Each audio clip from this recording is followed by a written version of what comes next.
"Whee!" cried Timothy Mouse as he flew through the air atop Dumbo's hat. The little elephant used his giant ears to zoom straight to the very top of the circus tent. "Way to go," whooped Timothy Mouse. "Can we try a loop-de-loop next?" asked Timothy. Dumbo nodded eagerly and flapped his ears to gain speed. Soon, he was swooping down, then up, around, and down, and across the tent again. "That was our best loop-de-loop yet," exclaimed Timothy. Dumbo smiled as he landed on the ground. "Great rehearsal," Timothy told Dumbo. "But I think we've practiced enough this morning. What do you say we take a break?" As the two friends walked outside, they heard voices call Dumbo's name. They turned to see the crowd of circus performers waving.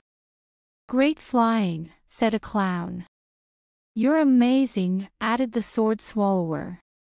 "We're very big fans," called an acrobat. "Don't let this stardom go to your head, pal," Timothy whispered to Dumbo just as his own friends ran up cheering for him. "Oh, it's Timothy Mouse," squealed a girl mouse. "Oh, isn't he cute?" said her friend. "Oh, it's Timothy Mouse," squealed a girl mouse. "Oh, isn't he cute?" said her friend.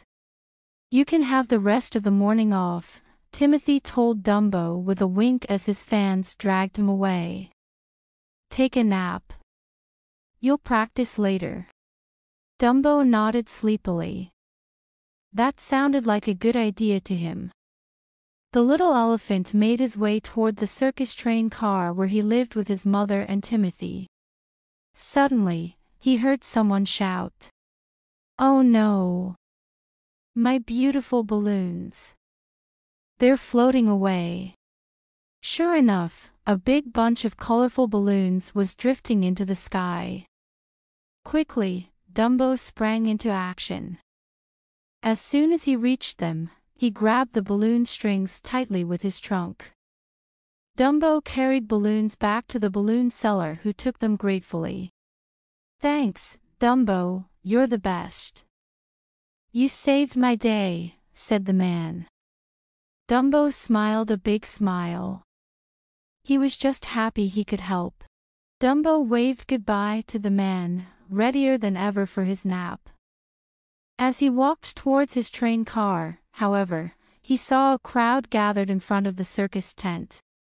Using his trunk, Dumbo politely nudged his way in to see what was going on. A little girl stood in the middle of the crowd with tears streaming down her face.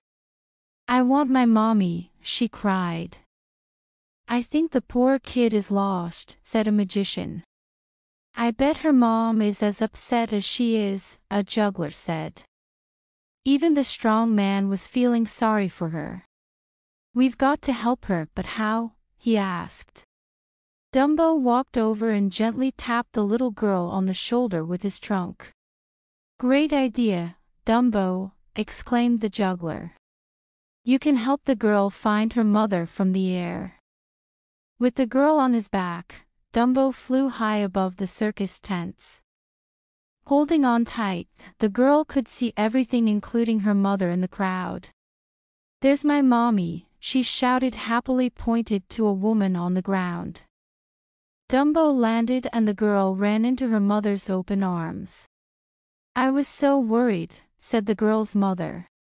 "Thank you, Dumbo." Dumbo smiled back. He was just glad that he'd been there to help. Now, Dumbo was really ready for that nap. But suddenly, a pie whizzed past his trunk. Dumbo turned to see some clowns practicing their pie-throwing act. In no time, they were covered with pink whipped cream from head to toe. "What a mess," said one of the clowns, licking the pie filling from around his lips. "Shower time," said another.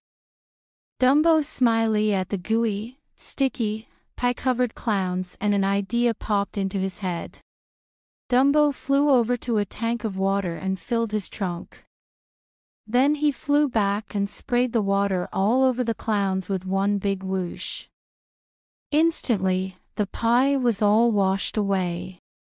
"Thanks, Dumbo," called the clowns as they laughed and waved. When Dumbo finally arrived at his train car, he sighed and looked around. No balloons were loose. No children were lost. And no clown needed rinsing off. Dumbo snuggled down into the soft hay and very quickly fell asleep. A moment later, however, Timothy walked in. "Are you still sleeping, Dumbo?" the mouse asked. "Come on, wake up. It's time to practice." But Dumbo was too tired to even lift his head. "Well, that's the last time I let you rest," exclaimed Timothy. "From now on, it's just practice, practice and practice." Dumbo smiled without opening his eyes. That sounded fine to him.